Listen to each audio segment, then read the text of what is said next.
안녕하세요. 화학자 장훈재입니다. 조금 다른 원소 이야기 33번째 원자번호 33번 비소입니다.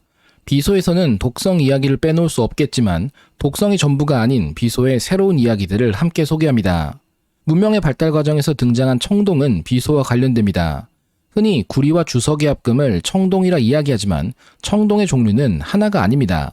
구리 광석 중에는 비화구리 종류가 여럿 있어 구리 정련 과정에서 자연스럽게 청동이 발생하기도 했습니다.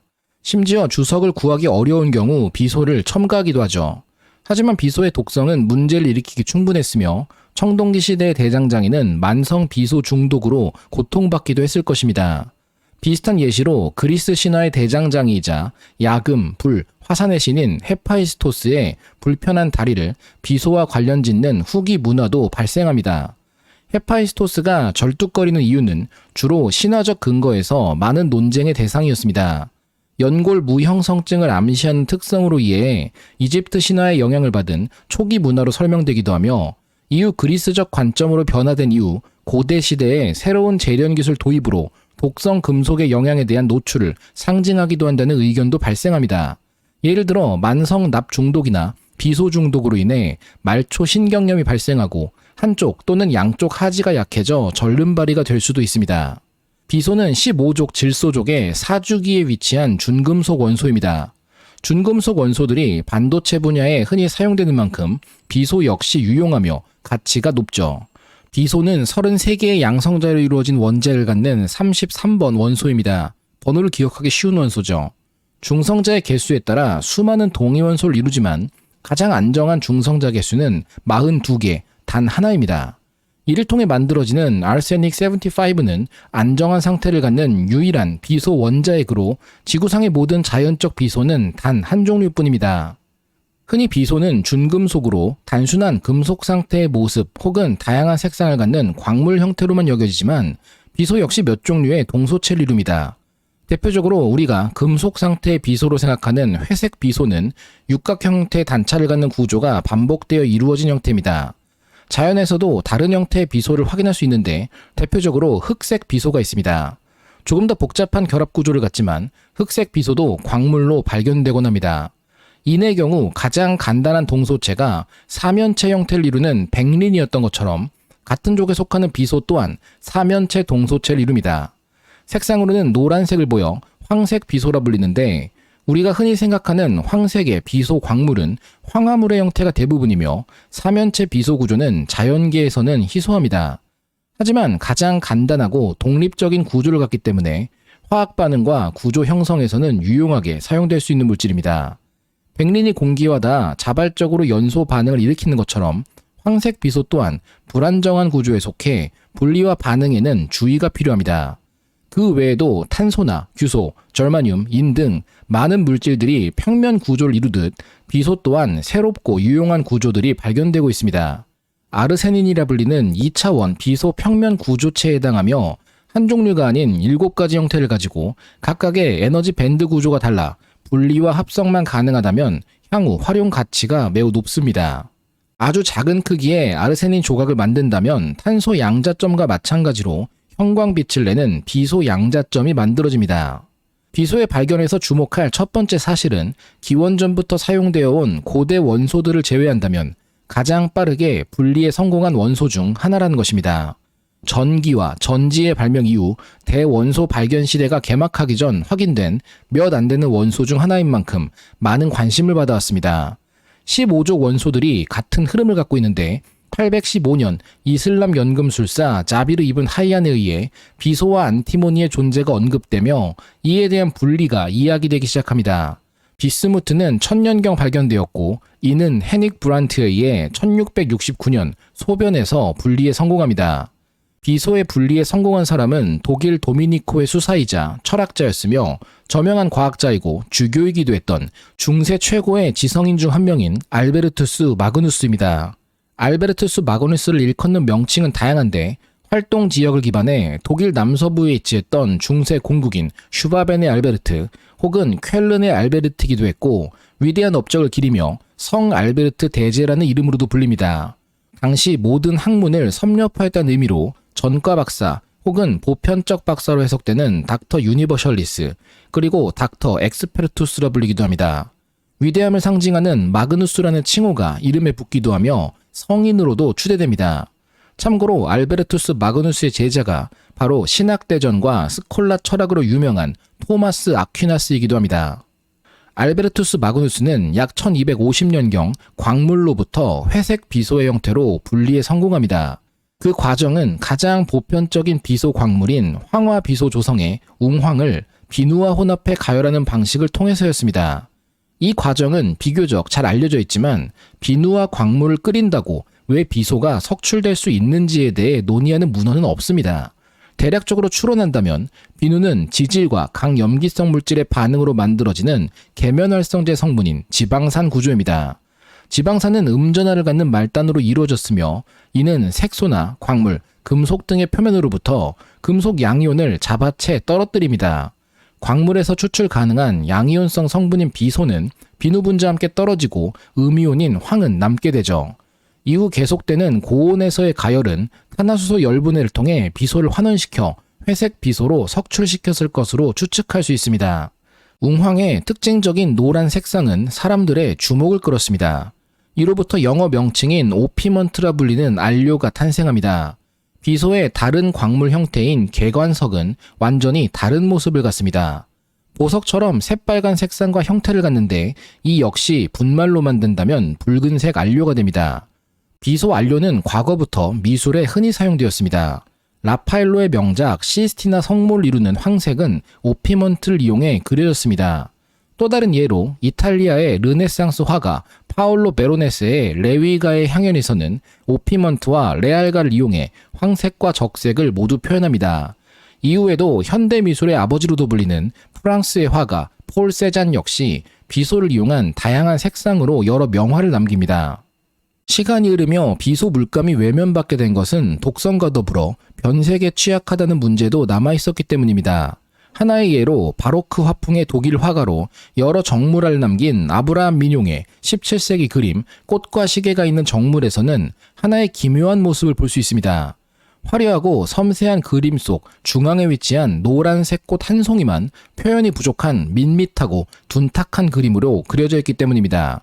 특별한 의도가 있어서가 아닌 원래의 안료 중 일부가 무색의 납비소산염으로 화학적 변형을 일으켜 광택을 잃었기 때문입니다. 실제로 다른 원소들 기준으로 층을 매핑해본다면 다른 꽃과 마찬가지로 섬세한 표현을 확인할 수 있습니다. 이 과정을 화학적으로 추적한다면 황화비소인 오피먼트로 그려진 처음의 그림은 빛, 특히 자외선에 노출되며 아르세놀라이트라는 육산화 사비소 형태로 변화합니다. 아르세놀라이트는 미세 유동성이 높은 구조로 주위의 다른 물질과 뒤섞이기 시작하는데 유화의 질감 표현과 백색 미칠에 흔히 사용되던 연백의 납 성분과 반응합니다. 결과적으로 슐테나이트나 미메타이트라는 퇴색된 색상의 구조로 변화하게 됩니다. 우연이지만 빛과 독성 원소들로 이루어진 변화는 그림에게도 치명적인 셈입니다. 조금 더 유명한 비소의 색상은 산소와 염소 등 여러 원소의 발견과 관련되어 등장해온 스웨덴의 화학자 칼 비렐름 셸레에 의해 시작됩니다. 1771년 셸레는 자신의 이름으로 불리게 될 셸레 그린이라는 녹색 염료를 발견합니다. 셸레 그린의 성분은 아비산굴이었으며 당시 비소의 유독성은 과소평가되고 있었습니다. 이후 셸레 그린을 시작으로 녹색 비소 물질은 조금씩 사랑받기 시작합니다. 그림에 사용되는 물감부터 벽지와 커튼, 옷을 염색하는 등 다양하게 사랑받습니다. 하지만 셸레 그린의 가장 큰 문제는 독성이 아니었습니다. 안정성이 떨어져 변색이 발생한다는 점이 사람들에게는 오히려 더 큰 불만이었죠. 셸레 그린을 뛰어넘는 녹색을 만들어내려는 관심은 독일의 사업가 비렐름 자틀러에게 계승됩니다. 자틀러는 독일 슈바인프루트 지역에 자리 잡은 페인트 회사를 운영했는데 당시에는 단순한 페인트만이 아닌 벽지나 옷감 등 모든 곳에 적용 가능한 염료로 사용됩니다. 1814년 자틀러는 비소와 녹청을 사용해 더 명료한 녹색을 만들어내게 됩니다. 화려한 실내 디자인을 추구하는 빅토리아 시대 가장 사랑받기 적합한 색상이었습니다. 이 색상은 슈바인프루트 그린이라 불리게 되는데 주된 성분은 셸레 그린과 유사하지만 차이점이 있는 아세토 아르세나이트 구리 화합물이었습니다. 이후 더 유명해진 이름으로 파리스 그린이라 불리게 되며 파리스 그린이 독의 대명사이자 녹색을 독을 상징하는 색으로 만들게 된 살충제 혹은 살서제의 일종이라 하지만 아직까지는 아니었습니다. 이 시기까지는 아름다운 염료일 뿐이었고 결과적으로 벽지 생산량의 급격한 증가로 이어집니다. 파리스 그린의 산업적 생산은 19세기 초 유럽에서 본격적으로 가속화됩니다. 인상파와 후기 인상파 화가들은 다양한 버전의 안료를 사용하며 걸작을 만들게 됩니다. 다른 의미로 현재의 많은 박물관 소장품은 독이 포함된 셈입니다. 슈바인프루트 그린 혹은 파리스 그린의 색상은 우리에게 친숙한 표현으로는 에메랄드 그린이라 말할 수 있습니다. 에메랄드 그린 색상은 이전까지 만들어진 적 없던 색상이었고 자연의 색으로는 만들어낼 수 없으리라고 화가들에게 생각되었기 때문에 매우 큰 관심을 받습니다. 대표적인 작품들로 빈센트 반 고흐의 자화상이나 클로드 모네의 수련 연못 등이 있습니다. 파리스 그린의 전성기에는 모든 유형의 소재, 심지어 책 표지와 옷까지도 이 아름다운 녹색으로 코팅됩니다. 당연히 지속적으로 피부에 접촉하면 비소 독성에 의한 문제가 발생했지만 이는 사소한 문제였습니다. 특히 비소는 벽지로 많은 사랑을 받았는데 275개 빅토리아 시대 벽지 디자인이 정리된 책자도 있으며 진품은 영국 국립기록보관소에 있는데 테스트 결과 모든 벽지에서 비소가 포함된 것으로 확인됩니다. 비소가 언제까지나 안전할 수는 없습니다. 19세기 후반에 이르며 독성으로 인한 위험성이 확연히 알려지며 비소 화합물은 안료로의 사용이 중단되고 살충제로 목적을 바꾸게 됩니다. 흔히 파리스 그린이 살충제였으나 색상이 아름다워 안료로도 사용되었다는 사람들의 이야기는 정확히 반대로 안료로 사용되었지만 독성 문제가 인식되며 살충제로 변화하는 순서입니다. 물론 그 과정에서는 새로운 안료들의 발명이 섬유산업 등에서 파리스 그린을 대체할 수 있었기 때문이기도 합니다. 과거에 만들어진 녹색의 비소 페인트는 지금도 간혹 발견됩니다. 국내에서는 크게 걱정하지 않아도 될 일이지만 르네상스 시대 문서가 보관된 도서관이나 자료실에서 발견되는 녹색 표지의 책은 비소의 위험성이 있습니다. 실제로 도서관의 희귀 도서 섹션에서 르네상스 시대의 책 3권이 발견되었는데 두터운 녹색 페인트로 덮여 있어 아래 글씨를 분간할 수 없었습니다. 아래층 기록을 확인하기 위해 X선 형광 분석으로 칼슘이나 철 등 잉크의 성분을 분석하고자 했지만 발견된 것은 비소였습니다. 비소 페인트는 장식의 의미 외에도 해충이 갉아먹지 않도록 책을 보호하기 위한 보존제로 사용되기도 합니다. 책의 보존에 사용되듯 목재 보존에도 비소가 사용되었습니다. 화학 물질명의 앞글자로부터 CCA라 줄여 부르는 크로마 비소산 구리는 목재 보존을 위한 물질로 사용되었습니다. 간단히 크로뮴산과 산화구리, 비소산을 특정한 비율로 혼합해 제조되며 목재의 겉에 발라두는 것만으로도 병충해나 손상을 방지합니다. 하지만 쉽게 예상할 수 있듯 크로뮴과 비소 모두 독성을 갖기 때문에 CCA의 사용은 지금은 중지된 상태입니다. 다른 것의 보존에도 비소가 사용된 기록이 있습니다. 바로 시체가 썩지 않도록 방부 처리하는데 비소를 주입하기도 했기 때문입니다. 이 역시 많은 문제를 가지고 있었기 때문에 이제는 사용되지 않는 먼 과거의 방식 중 하나입니다. 비소가 곤충이나 기생충 등을 제거하는 효과 외에 의외의 효과로 가금류 등의 성장을 촉진하는 기능이 있습니다. 대표적으로 록사르손, 니타르손, 아르사닐산, 카르바르손이 사용되었는데 유사한 구조임을 확인할 수 있습니다. 초기 미국 FDA에서는 이 4가지 비소계 동물 성장 촉진제를 허가해 가금류와 돼지에게 사용해왔습니다. 당연히 체내 비소 농축을 약간이나마 유발하게 됩니다. 이제는 걱정할 필요 없는 것이 니타르손을 제외한 다른 비소 화합물의 사용을 금지한 후 2015년 결국 모든 비소 화합물의 사용 승인을 철회했기 때문입니다. 물론 우리는 2015년 이전에는 비소를 먹여 키운 닭고기를 먹어왔을지도 모르며 더 빠르게 성장시키기 위해 은밀하게 비소를 사용하고 있는 경우도 혹시 여전히 남아있을지도 모릅니다. 결국 비소의 가장 흥미로운 이야기는 도구로서의 사용입니다. 비소의 또 다른 명칭이 상속자의 가루였던 것처럼 은밀하고 편리한 도구로 가장 가까운 사람들을 제거하는 데 사용되었습니다. 무색, 무미, 무취의 특징과 음료에 잘 녹아든다는 특징은 와인 등에 녹여 서서히 중독시켜 암살하는 데 활용됩니다. 조금 더 빠르게 상속받고 싶은 사람들에게는 가장 편리한 도구였죠. 물론 비소의 독성과 활용에 대해 주목한 또 다른 사람들도 있습니다. 바로 추리소설 작가들입니다. 흔히 독의 여왕이라 불릴 수 있을 애거서 크리스티는 세계대전 당시 약사 조수로 일했던 경험으로 비소를 비롯한 다양한 독을 완벽한 고증으로 소설에 사용해왔습니다. 유명한 하나의 예로 브래드포드 사탕 사건이 대표적입니다. 잘못 만들어진 사탕으로 인해 약 200명이 비소에 중독되고 21명이 사망했던 큰 사건이었습니다. 빅토리아 시대에는 사탕이나 과자 등 디저트를 만드는데 규정이 딱히 없었습니다. 가장 중요한 설탕이 비쌌기 때문에 대부분의 과자 제조업체는 설탕에 석고가루, 즉 황산칼슘을 섞어 넣었습니다. 우리가 상상하는 석고의 질감처럼 과자가 두껍게 만들어지고 먹는데 큰 문제는 없었으며 비용도 절감되었기 때문입니다. 하지만 몇 차례의 심부름 실수로부터 석고 대신 산화 비소가루를 사탕에 넣게 된 일 때문에 중독 문제가 발생하고 여러 제도가 바뀌게 됩니다.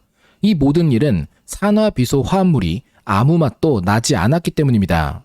존 콜리어의 그림 체사레 보르지아와 한 잔의 와인에서 느껴지듯 비소 화합물은 술에 섞어 독살하기 위한 도구였습니다. 보르지아 가문은 칸타렐라라 불리는 미지의 독을 만들어 여러 암살에 사용해온 것으로 전해지며 칸타렐라의 정확한 성분은 전해지지 않지만 비소 화합물일 것으로 추측되곤 합니다. 특히 생명보험이 만들어진 후 독살을 통해 보험금을 타낼 수 있다는 사실을 깨달은 사람들로부터 본격적인 독살이 시작됩니다. 아이러니하게도 생명보험이 살인을 부추기고 살인사건들이 보험산업의 발전을 가속화시킵니다. 유명인물로 글래스고의 사교계 명사인 마들렌 스미스가 비소가 들어간 핫초코로 연인을 살해한 혐의로 재판을 받은 기록도 있습니다. 비소 중독에도 증상이 있습니다. 그중 가장 유명한 것으로 입에서 마늘 냄새가 난다는 것입니다. 산화비소는 체내에서 아르신이라는 비화수소 화합물로 변화하게 됩니다. 아르신의 특징이 마늘 냄새를 갖는다는 것이며 독성 측면에서는 체내에서 활성산소를 발생시키고 혈액 속 적혈구들을 터뜨리는 심각한 피해를 만들어냅니다. 상속자의 가루라는 산화비소를 먹으면 정확히 어떤 일이 생길까요? 산화비소나 비산은 체내에서 수산화비소로 변화합니다. 이후 연쇄적인 대사 과정을 거치게 되는데 하나의 수산화 작용기가 메틸로 치환되며 분해되는 과정을 반복해 메틸기를 늘려나가게 됩니다. 이 과정 중 생겨나는 다이메틸 아르시닉 애시드는 물에 잘 용해되며 배출에 용이한 특성을 가져 소변으로 배출될 수 있습니다. 산화비소가 단 몇 밀리그램만 있어도 사람에게 심각한 증상을 유발하기 시작하지만 실질적인 치사량은 최소 100mg 이상의 높은 수치인 이유가 여기 있습니다. 기록상으로는 무려 10g의 어마어마한 양을 섭취한 경우에도 성공적으로 회복한 사례가 있습니다. 대사를 통해 소변 배출이 가능하기 때문인데 급성 중독보다는 만성적인 중독으로 사망을 일으킵니다. 하지만 그 과정에서 간 비대, 바람, 태아의 선천적 결함, 뇌졸중과 같은 심혈관 문제를 포함한 다양한 증상이 나타납니다. 비소의 독성부터 보존까지 한 번에 살펴볼 수 있는 매우 유명한 사례는 보나파르트 나폴레옹의 일화입니다. 풍우나 나폴레옹의 일생에서 흥미로운 이야기는 다양하지만 나폴레옹이 에메랄드 그린 색상의 벽지를 매우 사랑했다는 사실, 그리고 세인트 헬레나 섬으로 유배되어 1821년 5월 5일 사망하는 순간을 그린 장면들에서도 보이듯 유배 저택 역시 비소로 꾸며진 녹색의 환경이 많았다는 사실이 있습니다. 이후 나폴레옹의 모발 분석에서 높은 비소 성분이 확인되어 비소 중독으로 추측되기도 하지만 당시에는 비소 중독은 흔한 일이었습니다. 사후 무려 19년의 시간이 흐른 후 운구되어 국장을 치르게 되는데 여전히 생전의 모습이 남아있었다는 이야기가 있습니다. 이 비정상적인 보존은 장기간의 비소 누적에 의한 결과로 이야기되기도 합니다. 동양에서도 비소는 다양하게 사용되었지만 역시 가장 유명한 것은 사약입니다. 하지만 사약과 한약은 한 끗 차이인 것처럼 비소는 비상이라는 명칭으로 한약재의 일종으로도 사용되곤 했습니다. 당시 활용되던 비상의 종류는 두 가지로 나뉘었는데 홍신석과 백신석이라는 두 부류의 비소 광석입니다. 홍신석의 예로 앞서 안료로 사용되던 색상을 갖는 두 종류의 비소 광석인 레알가와 오피먼트, 즉 개관석과 웅황의 황화 비소가 있으며 검은색의 철함유 광석인 독사가 해당합니다.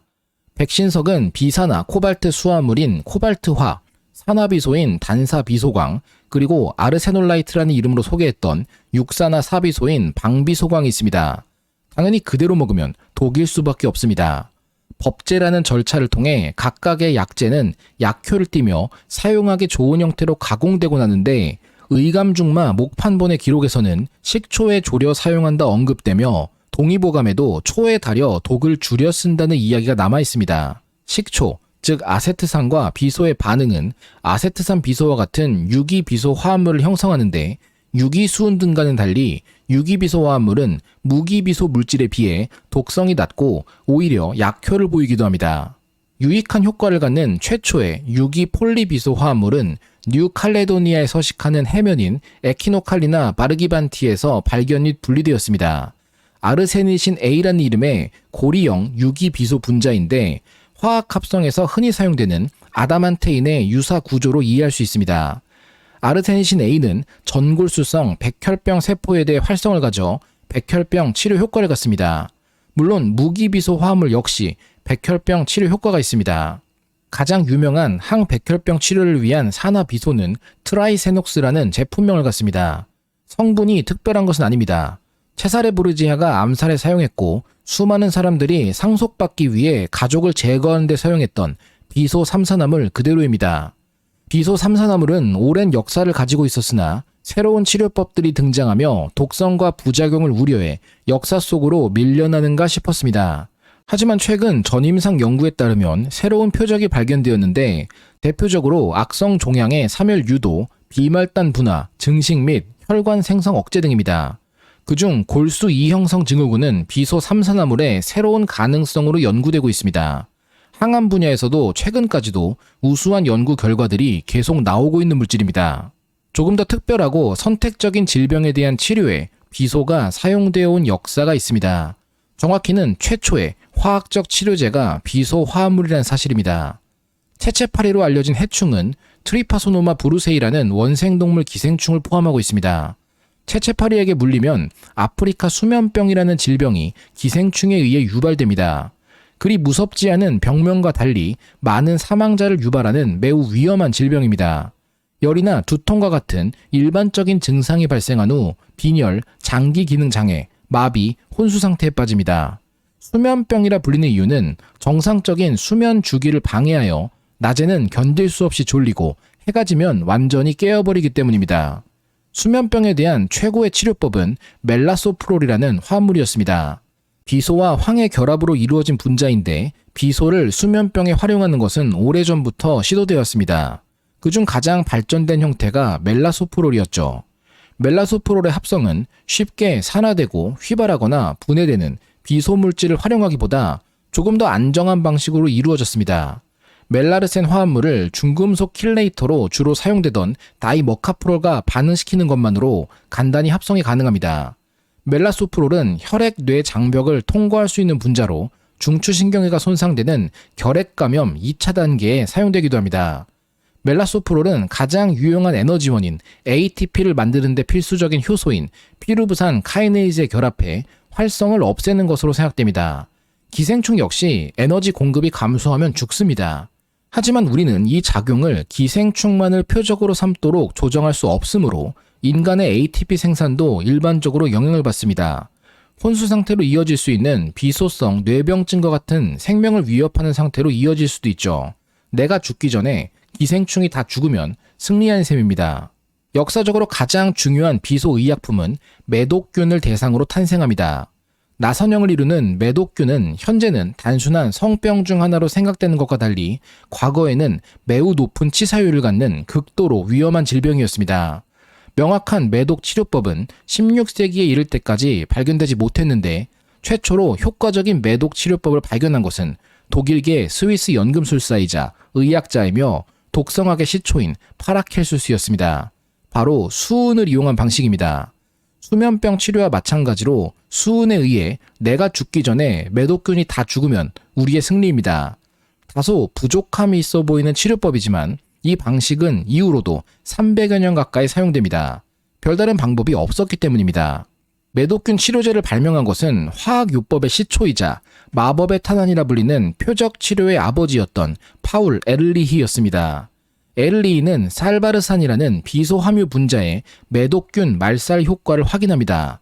화학 분자명 기준으로는 아르스페나민으로 구분되며 개발 단계에서의 조금 더 극적인 이름은 컴파운드 606, 즉 606번 화합물입니다.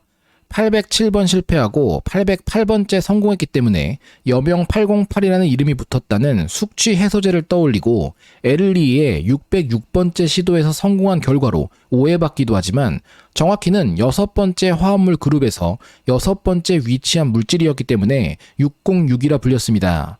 최초의 유기 항매독제였으며 이전에 사용되었던 무기수은 화합물에 비해 크게 효과가 개선됩니다. 살바르산의 이미지를 검색해 보신다면 노란색 분말로 앰뷸에 밀폐되어 있는 모습이 대부분입니다. 공기 중에서 매우 불안정한 노란색의 결정질 흡습성 분말이었기 때문에 사용 직전 주입을 위해 용액을 준비해야 했습니다. 최소한의 공기 노출로 증류된 멸균수에 용해야 했기 때문에 살바르산 전용 장비가 있어야 했죠. 이후 조금 더 편리한 사용을 위해 더 쉽게 녹일 수 있지만 효율은 약간 떨어지는 네오살바르산도 연이어 개발됩니다. 이러한 비소 화합물은 1940년대 드디어 페니실린으로 대체됩니다. 무려 30여 년 후의 일입니다. 일반적인 화학 구조라면 15족에 속한 비소는 5개의 최외곽 전자를 가져 탄소와의 단일 결합, 하나의 비공유 전자쌍, 그리고 다른 비소 원자와의 이중 결합을 이루어야 합니다. 이 때문에 살바르산은 오랫동안 아조벤젠의 질소질소 이중결합과 유사한 비소비소 이중결합을 가지고 있을 것으로 당연시되었습니다. 하지만 2005년 질량 분석 결과에서 살바르산의 비소 간 결합이 이중결합이 아닌 단일결합임으로 판명됩니다. 가능한 결과와 형성되는 구조들로부터 단일결합 비소 삼각형 고리 형태나 오각형 고리 형태로의 다합체를 이루는 것으로 확인됩니다. 오히려 이러한 고리형 화합물은 서서히 구조가 깨지며 유기비소 구조를 방출해 매독균의 사멸에 더 효율적으로 작동하는 것으로 이해되었습니다. 비소는 화학 구조에서 독특한 모습을 갖습니다. 탄소보다 하나의 전자가 많은 15족에 속하며 너무 작지도 크지도 않은 원자 크기를 갖고 준금속 원소에 해당합니다. 하지만 비소의 불안정성과 독성은 반응과 분리에 대한 적용에 어려움으로 작용해왔습니다. 높은 반응성으로 유용하게 사용되는 핵심 중간체로 카벤이나 나이트렌, 그리고 포스피딘과 같은 독특한 구조들이 있습니다. 이들은 흔히 이야기되는 옥텟 규칙을 모두 만족시키는 대신 기묘하고도 부족한 형태를 이뤄 반응에 적용하기 유용합니다. 같은 15족에 속하는 비소에게도 유사한 구조가 발견되어야 했지만 어려움이 있었고 최근 처음으로 아르시디닌의 분리와 합성이 가능해졌습니다. 비활성인 아르곤 환경에서 페닐비소 다이아지드의 광분해를 통해 트라이페닐 아르시디닌을 제조하게 됩니다. 주기율표에서 예측되지만 달성하기 어려운 목표를 또 하나 이뤄낸 것으로 생각할 수도 있습니다. 아르솔과 같은 분자도 흥미롭습니다. 아르솔과 같은 비소 함유 화합물도 낮은 방향 족성과 구조적 반전에 대한 높은 에너지 장벽을 통해 특별한 광학적 현상을 발현할 수 있을 것으로 예측되었지만 이번에도 문제는 같았습니다. 휘발성, 독성 비소 중간체가 포함되어 연구가 이루어지기 어려웠던 것이죠. 하지만 결국 아름다운 육각형 구조의 헥사페닐 사이클로아르신을 아이오딘으로 처리해 깨뜨린 후 타이타늄이 배위한 화합물과 반응시켜 아르솔을 안정한 형태로 얻는 데 성공했습니다. 그 결과 재미있는 점은 힘을 가하거나 뒤틀림을 일으킬 때 색이 변화하거나 빛을 만들어낸다는 사실입니다. 언젠가는 지금 비소가 LED나 태양전지 등 다양한 분야에서 활용되듯 이제서야 가능해진 비소 결합과 화합물의 적용이 새로운 결과를 만들어낼지도 모릅니다. 우주에서의 비소의 활용은 독성을 갖지만 매우 고효율의 값비싼 비화 갈륨 태양전지와 같은 방식으로 소개했었습니다. 하지만 그 외에도 우주에서의 비소 활용은 다시 한번 제임스 웹 우주망원경에서 찾아볼 수 있습니다. 흔히 우리는 인상적인 금빛 반사판만을 떠올리지만 그보다 중요한 것은 반사 후 부경으로 집약된 신호를 인식하기 위한 중적외선 기기입니다. 제임스 웹의 적외선 기기들은 우주의 어둠 속으로 열에너지를 방사하며 냉각해 작동하고 있습니다. 다만 요구되는 수준의 차이가 큽니다. 근적외선의 경우 34에서 39켈빈에서 작동하게 되며 이는 수동적인 방식으로 냉각이 가능합니다. 하지만 중적외선 기기는 더 긴 파장의 광자를 감지하기 위해 훨씬 더 차가워야 합니다.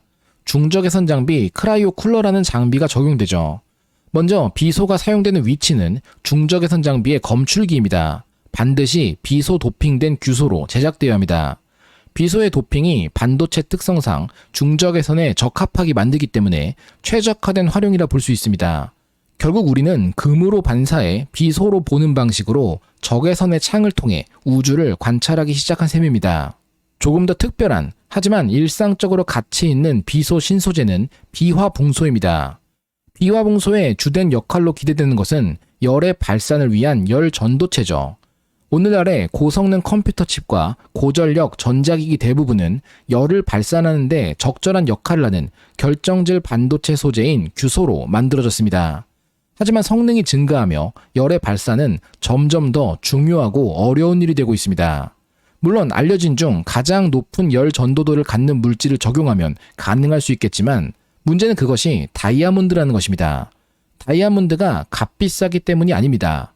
그보다는 인공 다이아몬드 필름을 균일하게 원하는 표면에 성장시키는 일이 너무나도 어렵고 도전적이기 때문입니다. 실제로 규소의 15배에 달하는 열 전도성이지만 실용성은 없습니다. 비화붕소 결정은 증기 상태에서 결합한 후 냉각되어 작은 결정으로 응축되기 때문에 원하는 표면에 성장시킬 수 있습니다. 알려진 몇 종류의 열 전도 물질과 비교한다면 수백 와트 퍼 미터 켈빈의 열 전도도를 갖는 구리나 탄화 규소, 질화 붕소에 비해 비화 붕소는 1000 수준의 값을 갖습니다. 이는 평면 방향으로 2000 와트 퍼 미터 켈빈을 보이는 흑연이나 무려 2200으로 가장 높은 열 전도도를 갖는 다이아몬드의 절반 수준이지만 3포논 및 4포논 산란을 기반하는 것으로 추정되는 비화 붕소의 열 전도도와 효율성은 기존 사용되고 있는 히트 스프레더의 최고 수준보다 3배가량 더 뛰어난 것으로 보입니다. 비소와 관련된 지구 그리고 생명에 대한 이야기를 소개한다면 금에서부터 시작할 수 있습니다. 금은 분명 녹슬지 않는 금속인 것처럼 반응성이 매우 낮습니다. 그렇다면 금이 한 곳에 금맥의 형태로 농축되는 대신 지각 전체에 고르게 분포되어 있어야 일반적일 텐데 금 매장지가 발견되는 이유는 무엇일까요? 바로 비소 때문에 금이 농축되는 것으로 설명되고 있습니다. 금은 황철석이나 황비소철석과 같이 철과 비소가 포함된 광물과 관련이 있는 것으로 알려져 있습니다. 이러한 광물은 일종의 스펀지와 같은 작용을 하며 금을 운반하는 온천수 등을 만나게 되면 자연의 다른 곳보다 최대 100만 배 더 많은 금을 농축하게 됩니다. 우리가 인식하지 못하는 것은 매우 작은 금 입자의 형태로 농축되기 시작하기 때문에 육안으로 보이지 않기 때문입니다. 광물의 비소 함량이 높아지면 화학적 관점에서 2가 금 양이온과 1가 비소 음이온 간의 화학 결합을 통해 금이 비소와 직접 결합하여 광물 구조 부위에 들어갈 수 있고 이를 통해 금이 광물에서 안정화됩니다. 비소 함량의 차이에 따라 금의 거동과 누적이 변화하며 이제는 비소 성분으로부터 금의 유물을 역추적하는 방식으로도 사용되고 있습니다. 비소가 새어나오는 것에서 새로운 발견이 시작되는 경우도 있습니다. 해저 바위에서 유독한 비소가 유출되는 문제를 해석하려던 중 독특한 작은 틈들이 최근 발견되었습니다. 광물들이 라즈베리와 같은 모습으로 작은 틈을 이루며 모여있는 형태이며 라즈베리를 뜻하는 프랑스어로부터 유래한 프람보이드라 불립니다. 중요한 것은 물이 갇혀 색채를 만들어내는 오팔과 같이 프람보이드 구조에 실제로 물이 함유되어 있었으며 고대 바다의 성분을 그대로 유지하고 있다는 사실이었습니다. 이제는 비소의 추적에서 발견된 3억 9천만 년 전의 해수로 우리의 기록에서 누락된 오랜 과거의 기록을 채워나가고 있으며 암석 샘플을 통해 지질학적 시간 규모에서 기후 변화를 해석하고 있습니다. 비소가 누적되면 금을 모으고 비소가 유출되면 정보를 채우는 셈입니다. 비록 우리는 탄소로 이루어진 생명체지만 외계의 생명체를 상상할 때 규소 등 다른 원소가 핵심을 이루는 생명의 존재를 기대하기도 합니다. 다소 논쟁이 있지만 지구에서는 비소를 사용하는 미생물이 발견되기도 했습니다. 미국 캘리포니아에 위치한 모노 호수는 주위로부터 흘러들어오는 물로 인해 비소 농도가 비정상적으로 높습니다. 비소 농도가 높고 염분이 높으며 pH 10 내외에 달할 정도로 염기성인 호수 환경은 화성이나 유로파와 같은 외계 환경의 물과 유사할 것으로 추정되기도 해서 이와 같은 극한 환경에서 서식하는 생명체에 대한 분석들이 이루어졌습니다. 그 결과 발견된 흥미로운 대상은 GFAJ1이라는 미생물입니다. 일반적인 생물은 DNA나 RNA 구조를 유지하고 지질과 결합해 세포막을 만들거나 에너지원인 ATP를 생성하는 등의 모두 인이 핵심인 인산을 활용합니다. GFAJ1에서 유추되는 것은 인을 비소로 대체해 살아갈 수 있다는 특징이었습니다. 인과 비소가 주기율표에서 위아래로 인접한 15족 원소들이며 전자 배치 또한 동일하기 때문에 어느 정도의 활용과 적용은 가능하겠지만 독성 여부가 가장 큰 관건이었습니다. GFAJ1 균주의 성장 및 전자 현미경 사진을 본다면 당연히 인산이 첨가된 경우 가장 빠른 증식을 보였지만 비소산이 첨가된 경우에도 그보다는 부족하지만 확연한 성장이 관찰되었습니다. 인산과 비소산 모두 첨가되지 않은 경우에는 성장이 이루어지지 않았습니다. 분포를 추적하기 위해 방사성 표시된 비소산 용액을 첨가했을 때 비소가 세균의 단백질, 지질, ATP 및 포도당과 같은 대사산물을 포함하는 세포 분핵과 DNA 및 RNA를 구성하는 핵산에 존재하는 것을 발견했습니다. 질량 분석 결과로도 세균의 DNA에 비소가 포함되어 있으며 이는 비소가 DNA 골격 구조를 유지하는 데 인산염의 역할을 대신할 수 있는 것으로 생각할 수 있습니다. 비소산염과 인산염은 모두 지구에 풍부하며 매우 유사합니다. 물론 대부분의 생명체에게 이는 유익하며 비소는 유독한 것처럼 이들을 분자 수준에서 구분할 수 있는 기능이 숨겨져 있습니다. 비소산에 대한 적용이 가능한 모노호수의 GFAJ1으로부터 인결합 단백질을 분리해 인과 비소에 대한 차이를 확인한다면 흥미로운 결과가 드러납니다. 비소산염은 인산염에 비해 단 4% 더 큰 크기를 갖지만 이 작은 차이가 수소결합을 왜곡하며 500배 농도 차이를 구분하게 됩니다. 모든 생명체는 이와 같이 화학결합과 분자 간 상호작용의 차이만으로 필요한 원소와 독성 원소를 구분하게 되며 이에 대한 내구성 여부를 통해 비소에 대한 활용 여부를 결정하게 됩니다. 모노호수의 극한 환경에서 번성하는 새로운 선충도 발견되었습니다. 임시로 오우아네마 스페시스로 명명된 이 새로운 종의 특징은 성별이 3가지라는 것입니다. 물론 화학적으로는 치사량 비소 농도의 500배에서 생존할 수 있는 생물이라는 것이 더 중요하지만 말이죠. 암수 한몸, 암컷, 수컷의 3가지 다른 성별로 존재합니다. 암수 한몸은 스스로 새끼를 낳을 수 있지만 암컷과 수컷은 새끼를 낳기 위해 짝짓기를 해야 합니다. 삼성 생활 주기에 대한 한 가지 잠재적 설명은 암컷과 수컷이 성적 재조합을 통해 유전적 다양성을 유지하는 데 도움을 줄 수 있는 반면 양성동물은 새로운 환경으로 퍼져서 그곳에 새로운 개체군을 빠르게 형성할 수 있다는 것입니다. 성별에 대한 연구보다는 현재 어떤 유전자를 통해 비소에 대한 저항성을 이룬 것일지에 초점을 맞춰 유전자 시퀀싱을 통해 연구되고 있습니다. 광합성에 대한 연구는 지구에 산소를 만들어내는 시기와 과정에 대한 중요한 단서가 됩니다. 지구상의 모든 산소는 광합성에서 나옵니다. 그런데 광합성에는 산소성 광합성과 무산소성 광합성의 2가지 유형으로 구분됩니다. 산소성 광합성은 빛에너지를 사용하여 물 분자를 분해하며 산소, 전자 및 양성자를 방출하는 방식으로 작동하여 우리가 알고 있는 가장 일반적인 형태의 식물의 광합성을 의미합니다.